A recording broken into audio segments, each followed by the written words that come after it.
Welcome to Learning Through Technology, a K-12 EdTech podcast brought to you by STS Education. We strive to be the bridge that connects communities of educators so that they can fulfill the promise of learning through technology. Join us every other week as we connect with education leaders who share their deep experience with the education and technology topics you are grappling with in your own schools and districts. Each interview is designed to bring you tangible ideas you can start using tomorrow. I'm Alex Inman, the founder of Educational Collaborators. And I'm Bob Cerruti, founder of the EduTech Group. Welcome to the show. Well, Bob, another week, and I am on the road to go see conferences, actually 2 conferences this week. I'll be heading to Google later this afternoon to go see the partner forum. So all of the Google partners get together at Google's headquarters, which is actually a pretty cool place, not going to lie.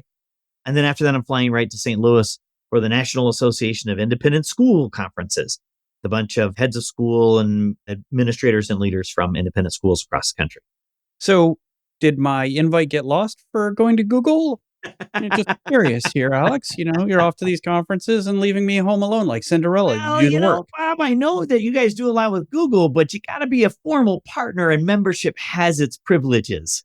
See, very nicely played. Well, I think part of this is perhaps you looking out for me and I'm less enthusiastic about conferences than you, Alex. I've been to quite a few. You and I go to conferences together and you're like the mayor out there shaking hands, kissing babies and such. And I'm not so much. So today we're going to talk a bit about conferences and their value. And we're going to start with you. Go figure. So Alex, tell us what it is that you find valuable about conferences. I love them, actually. I was surprised early in my career when I found out that some administrators were hesitant and resistant to let their staff go to conferences because I found out that some people actually don't take advantage of the conference. They go on a trip and they think it's a trip and they use it as a mini paid vacation. And when I first saw that people were doing that, I was blown away. I'm like, why would you do that? I love conferences, Bob. At least the people who do come, they want to be there. And so I've always been fond of saying that the smartest person in the room is the room. It's all of the people together and they all have a common interest in learning and growing. And the level of conversation just rises to a level where wisdom and knowledge just emerges from conversations that happen in conferences that I just don't know how to replicate any other way. I love them. I absolutely love them. I know you're not as big a fan.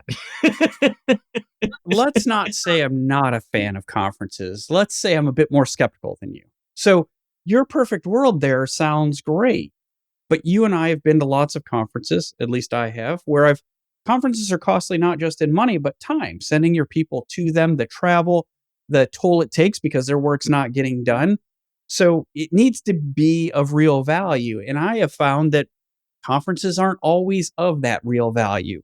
And that's been a challenge for me outside of, we all know, if you know Bob, you know he doesn't like to be around people. He's got this kind of agoraphobia people thing, but it has to be a value. And I share with my staff when we send them to conferences, because there is value. And there are some conferences that we really find valuable and worth the time and effort. But I tell them, you may go to a conference, you may spend 3 days there to get one little nugget that's going to change the way you do business or the way you manage your technology department or the way you interact with teachers and staff. And that can certainly be worth all of that time, but you don't always find that nugget, in my opinion. But what you're talking about is not the conference. You're talking about stuff that it doesn't show up in the conference agenda, the keynote speaker and the expo and that stuff. That nowhere in there is that time where you get together and you have real conversations. You're right. Not all conferences are equal, right? And the particular difference is in the caliber of the sessions or keynotes that are being offered, right? So I'm totally with you and I understand that. However, it's the real value to me emerges in the hallway or in the evening receptions or, dare I say, in the hotel lobby bar, where you have a chance to chat with the other attendees about what it is that you saw. So it's no different than a classroom education, right? A teacher can be a talking head in a classroom. And we all know that that has a very limited amount of value. The real value comes when the teacher provides opportunities for people to deepen their knowledge. So maybe it's an activity, maybe it is a project, or maybe it is a reflection journal. And so that opportunity to engage with other people to check your own understanding and then gain other people's understanding, that's where the real value comes. And I guess I take for granted that good classroom instruction includes that opportunity for application and reflection. And so I bring that into every conference that I attend to. But you're right, actually. I think if you only went to a conference and only attended the keynotes, the workshops, and then went right back to your room and then answered email, you're missing the best part. So I'll give you a little credit on that. So we've said it's well established. Mark Bob this down wouldn't. on your calendars, listeners. Bob just gave me credit for an idea. There's one. We'll wait with bated breath for the next one. So it is true. So one of the best conversations I had at a conference was you and me and Denise Musselwhite, who was recently on, in a lobby, not a bar, not a hotel lobby bar, just in the lobby. And we spent 2 hours and I learned a great deal. Like, that conversation was very rewarding for me. I found it fascinating. But here's where the counterpoint to that, I guess, is those evenings I go because that's part of my job, is to be at those, because I'm looking for that knowledge. When I've invested my time, my personal time, to be at a conference, I want to get the most out of it. So I go to those. And sometimes I have great conversations like I had with you and Denise, and other times not so much. I think it's also the caliber of the people that are drawn to the conference as well, and what they're out to get out of it. So you haven't convinced me that conferences are the greatest thing since sliced bread, but I do see your point in the value of them. I do think that their well-designed conferences are deliberate in creating time for people to interact with one another. So we just had our collaborator conference just this past weekend. That conference included short keynote sessions and then longer periods of time for conversations for people to interact with one another. So even though it was a virtual conference, there was built-in time for people to interact. Whether it's live or virtual, I think the good conferences create that opportunity. And as I think about it too, Bob, it's been a while since I sent someone to a conference who hadn't been to a conference before. And I learned that when you're sending someone to their first conference, send someone there to help make sure that they take advantage of that conference.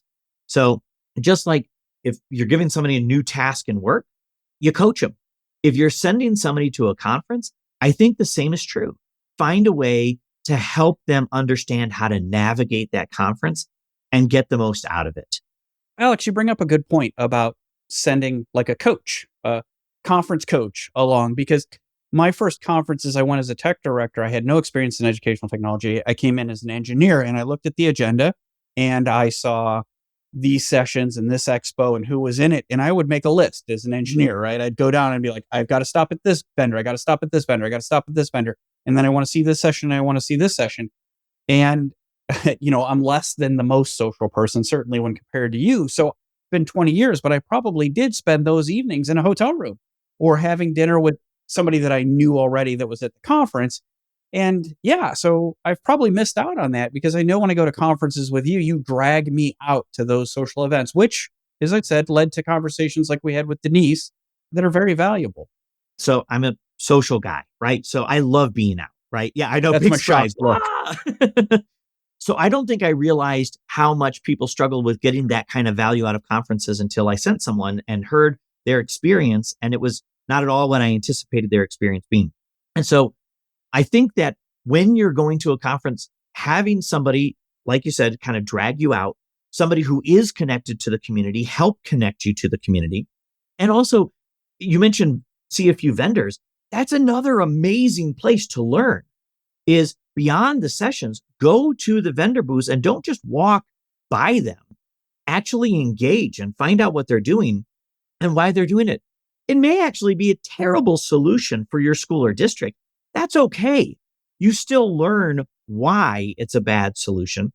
And then have those conversations. It only helps clarify for you in your own mind what you actually want or what you actually need, whether it's good or bad. So for some people, particularly, it's just coming out of that social shell and starting a conversation. The nice part is everyone is there to meet someone. So it's a much lower social obstacle than just trying to meet someone at another place, perhaps.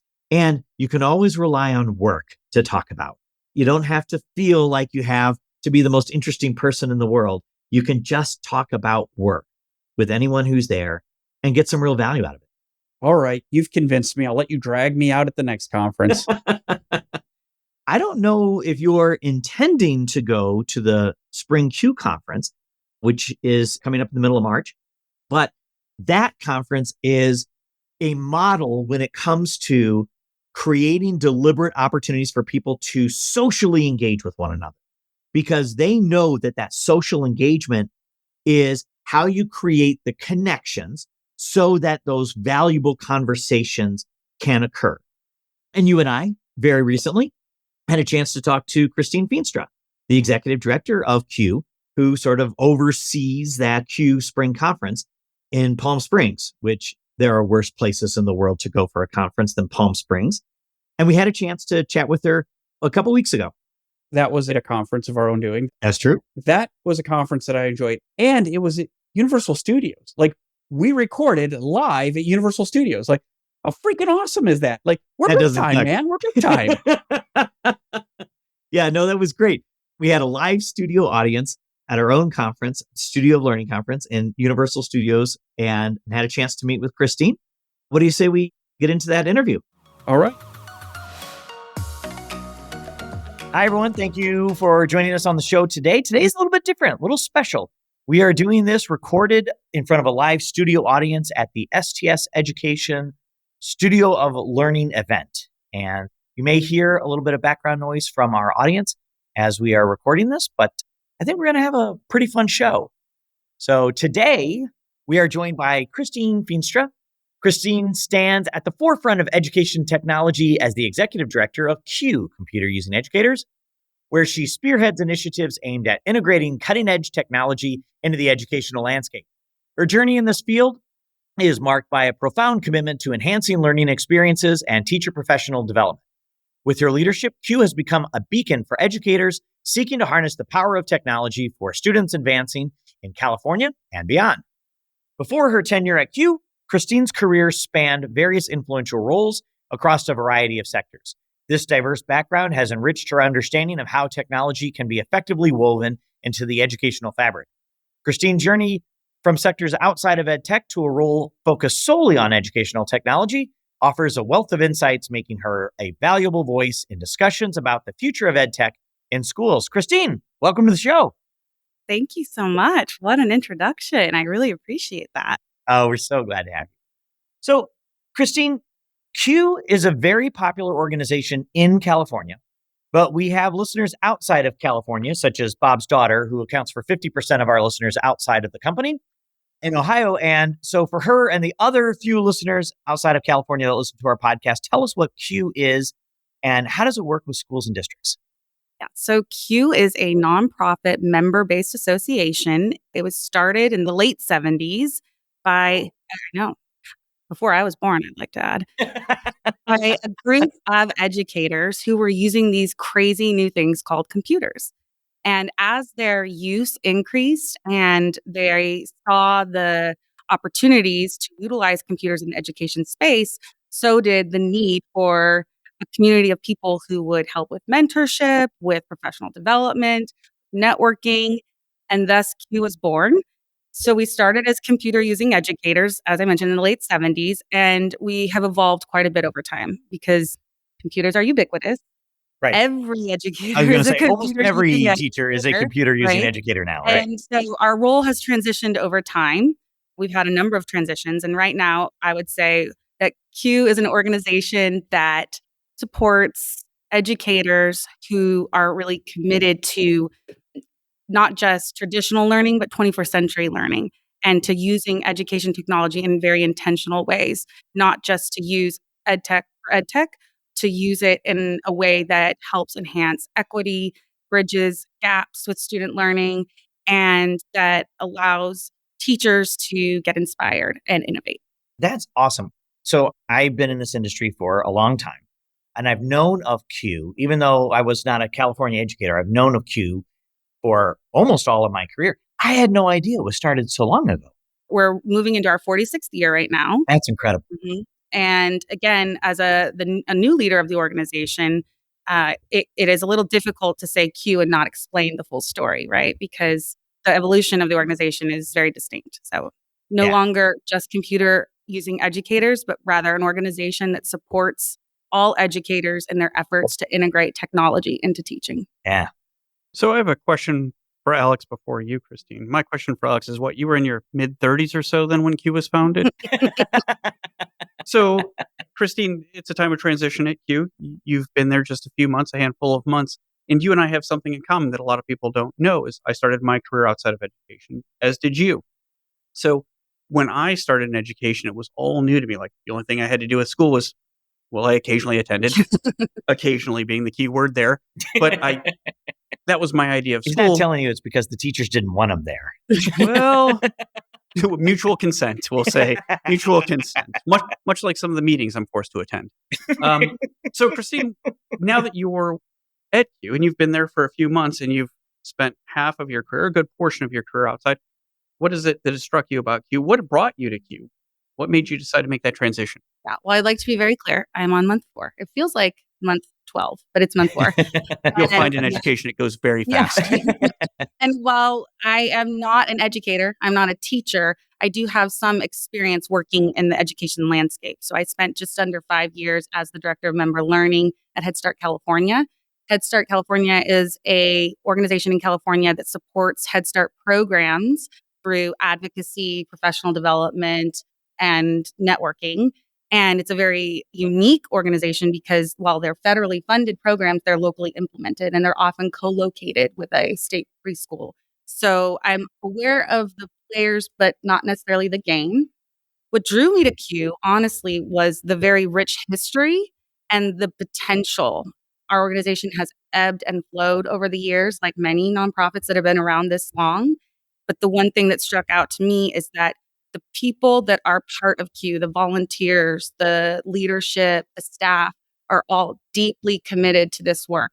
Teachers are a special breed. I know this because my grandmother is a retired 6th grade teacher. She's 87 years old, and I can't think of a conversation we have where that's not mentioned.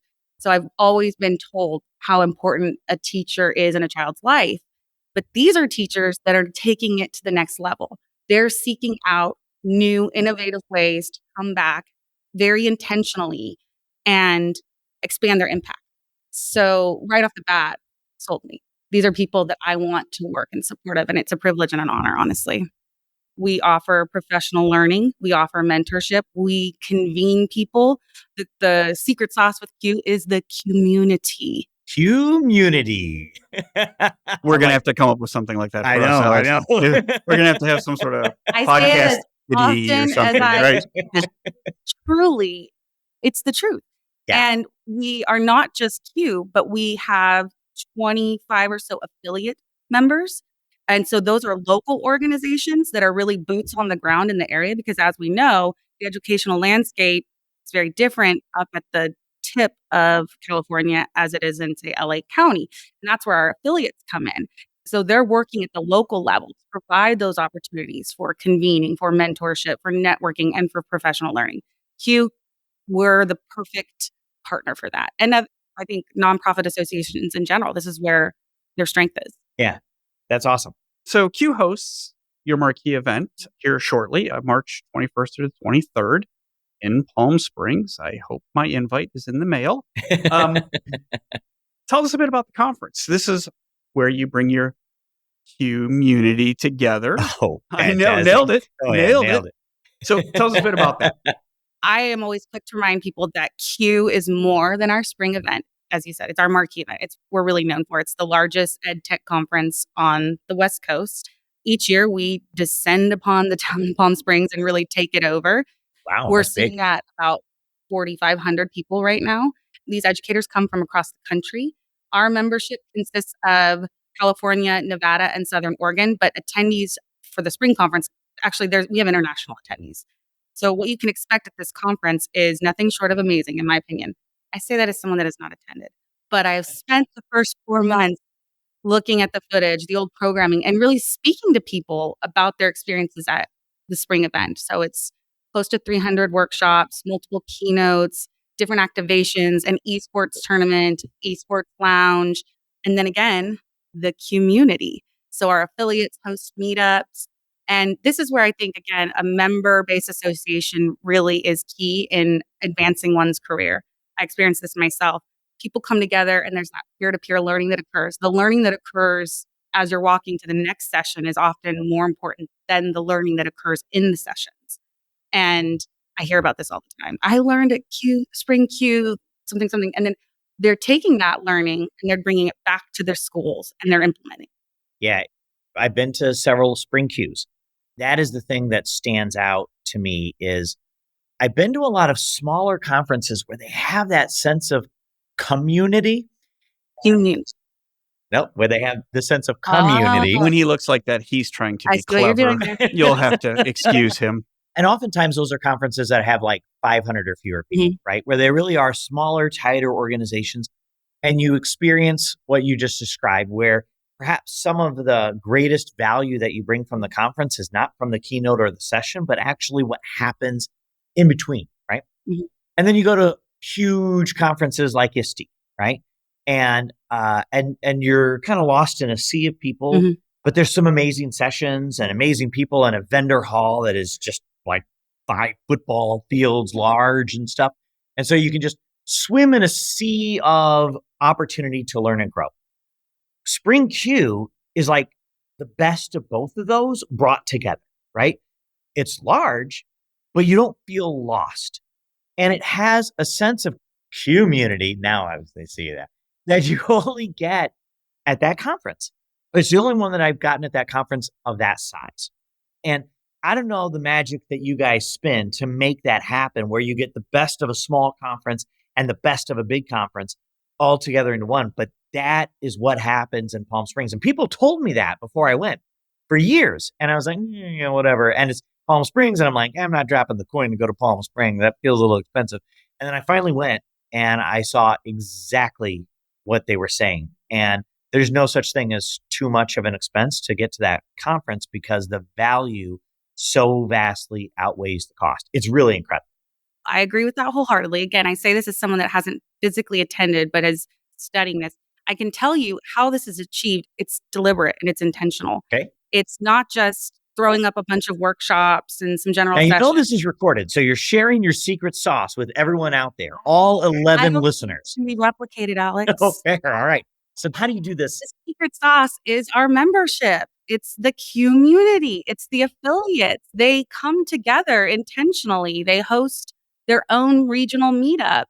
All of this is well thought out. It isn't just a coincidence. And we really try to balance the sessions and the number of sessions, which is hard to balance on a conference that size, with the free time for people to spend together and have those conversations, with the activations and the playground and the exhibit hall, which is very important because we could do none of this without our partners and sponsors. And so I will say, I hear that a lot. This is unlike any other conference.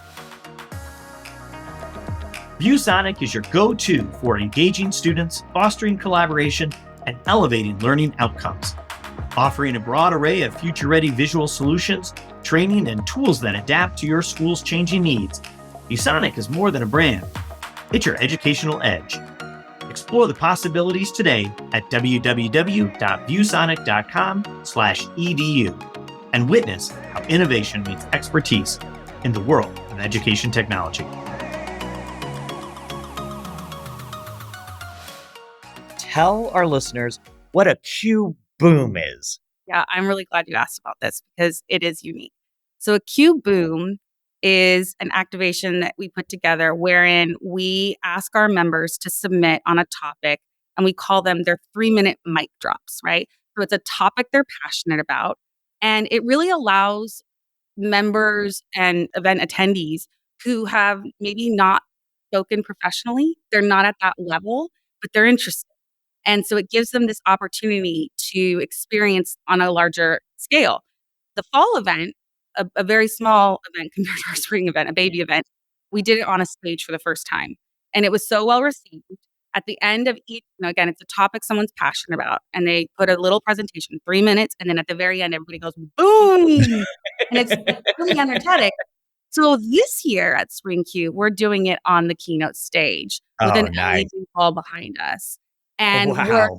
sitting more folks, and we're offering formal mentorship. So if you are quite literally someone that has never gotten in front of a microphone, like myself and before today, you will have the opportunity to meet with the staff and ask questions and receive feedback and mentorship, really. And it's something that I would like to lean into more in the future because I think mentorship is key. Succession planning and looking at new educators, Q is a very soft place for folks to land.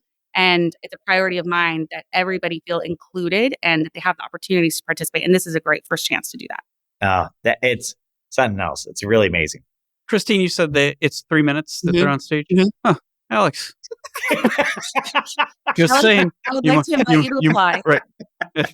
We'll need a little more time than 3 minutes. I'll tell you what, if you do it in 3 minutes, I'll yell boom. Or I won't. So I've never been to Q. I will come if Alex will keep it to 3 minutes. Because when you said you descend on Palm Springs, I sort of thought that's how Alex kind of manages this podcast. He descends upon us for the podcast. So tell me, it's a huge undertaking, right? Yeah. Put this, we're recording this from our own event. Yeah.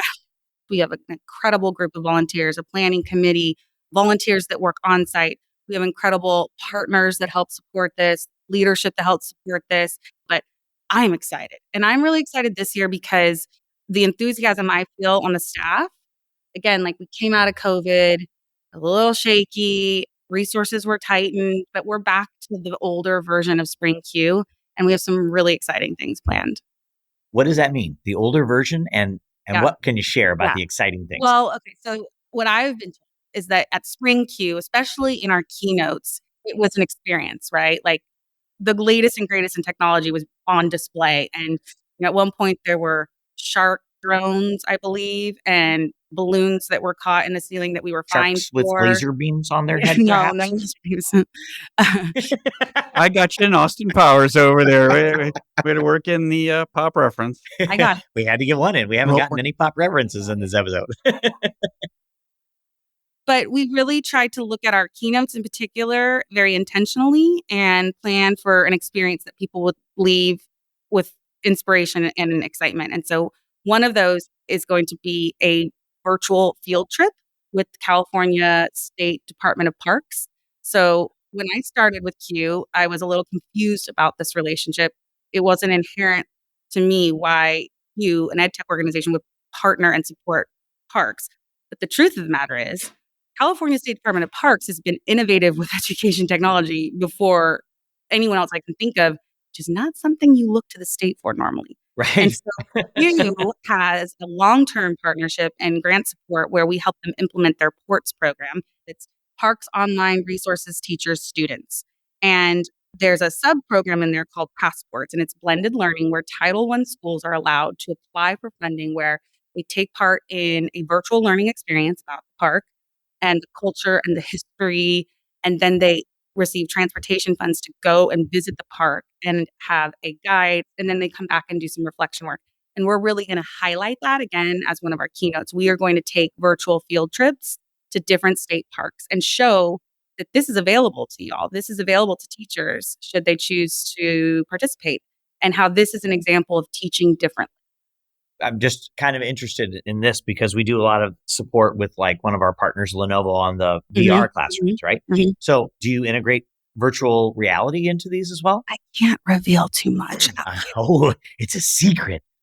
We got to go to the Spring Q conference to find out. springq.org to register, and then you'll see it. Ah, okay. Can you give us any other reveals about the conference? So you were at Fall Q, and I hope this doesn't feel duplicative because it's not. We also had an incredible group called Schoolyard Rap perform. And I had to say, so again, this is a baby conference, 350 people at a very tiny sort of remote location.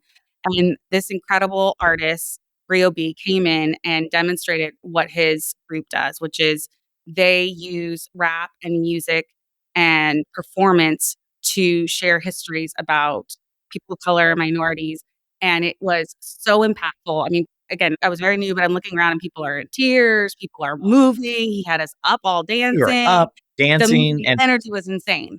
I don't consider myself sort of a slacker when it comes to understanding history. I really enjoy it, but I learned in those songs. There were several things that I learned about American history, Yeah. and his So music is fantastic. what we saw there was this much of what they do. They are a traveling performance.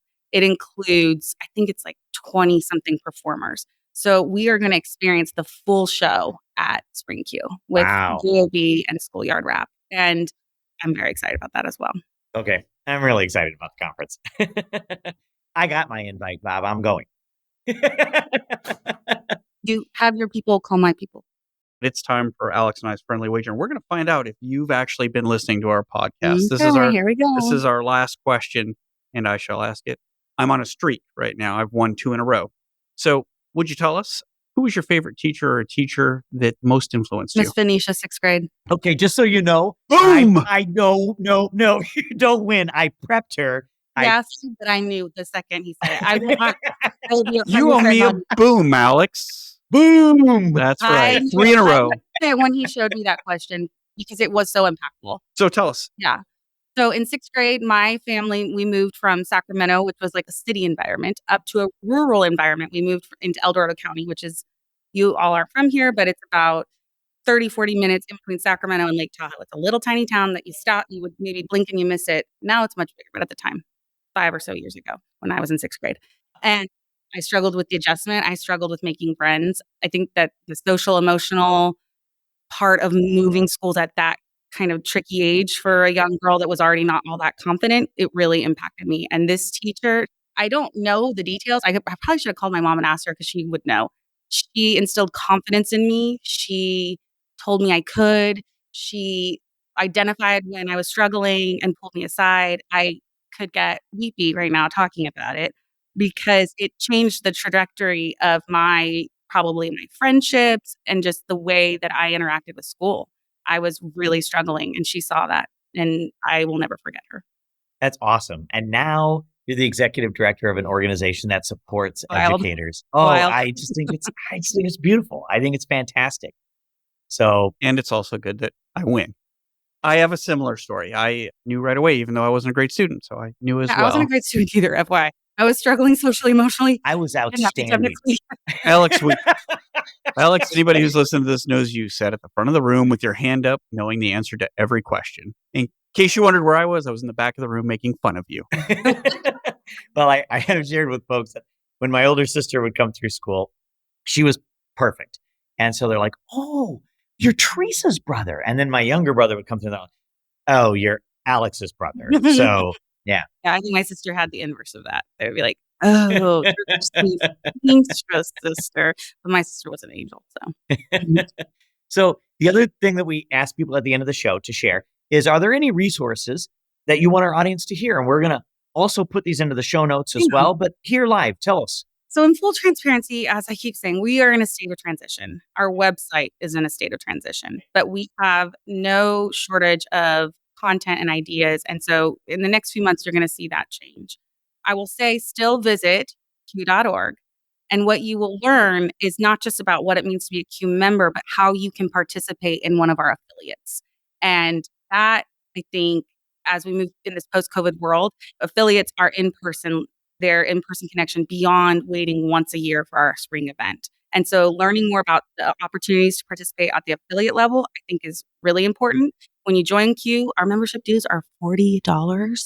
$40. Discounts to events, professional learning every month for free. And then you can participate in our online learning portal where you will see all the affiliate events posted, some engagement there.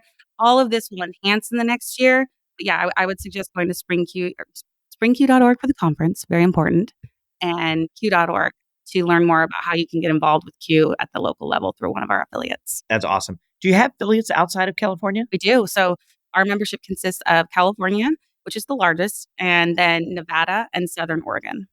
Okay, excellent.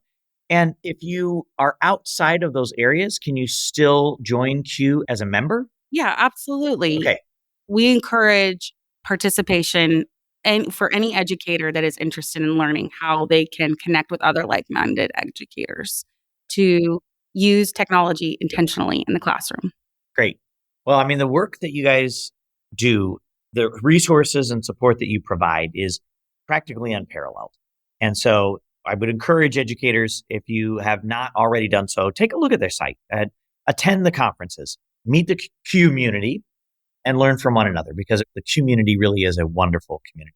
Christine, thank you so much for coming down, joining us at this event, and being on our show today. Thank you. It's been a real privilege. It's been the honor of my professional life to join CUE as its leader. I take the responsibility very seriously, and I'm having the time of my life, and this has just been wonderful. So thank you so much. Thank you. Well, Bob, there was our first live recording. What struck you about our conversation with Christine? Complete terror. I don't know why you make me do this, Alex, when clearly you would like to interview people. What struck me, I will say again that I won, but it's an ongoing joke, right, with us that I was not a good student. My attendance was irregular, we'll say. But I had two favorite teachers, Mr. Wampum and Miss Parrish, and they made a difference in my life. And to see somebody like Christine come in, who's not an educator, but has been close to one, and have her life affected by that, and now have this opportunity to lead an organization such as CUE, that's what's stuck with me. Easy for me to say now I sound like you. How about you, Alex? Well, very much the same. I think it's amazing to be sort of together while we did this, even though like managing the audio was a crazy nightmare, but the opportunity to sort of see and sense the emotion when she talked about her grandmother and the role that played on her. And then when she almost wept talking about her own teacher, you can see that passion translate into her advocacy and role as executive director. I think these are very exciting times for the CUE organization. Yeah, I think they're lucky to have her. It makes me think of this, and maybe you'll be like, Bob, why are we talking about that? But it makes me think that I hope every kid, every student, every Bob, every Christine, and you too, Alex, has that teacher that reaches them, because I know most of them didn't reach me. So it's nice to know that it's not just me that was not so good student who had a teacher reach me. And it's nice to know that there's one of those people that recognize that leading such an organization. Well, if you want to meet many of those kinds of educators, they're going to be in Palm Springs at the CUE conference. So I hope you have a chance to come, Bob, and our audience. And I look forward to being there myself. I'll see you next time, Alex. Learning Through Technology, a K-12 EdTech podcast, is brought to you by STS Education, a Pacific OneSource company. To learn more about how educators can leverage technology to drive successful educational outcomes, check us out at www.stsed.com. Connect with us by searching for Learning Through Technology in Apple Podcasts, Spotify, Google, or anywhere else podcasts are found. And click subscribe so you don't miss an episode. On behalf of the team at STS Education, thanks for joining us.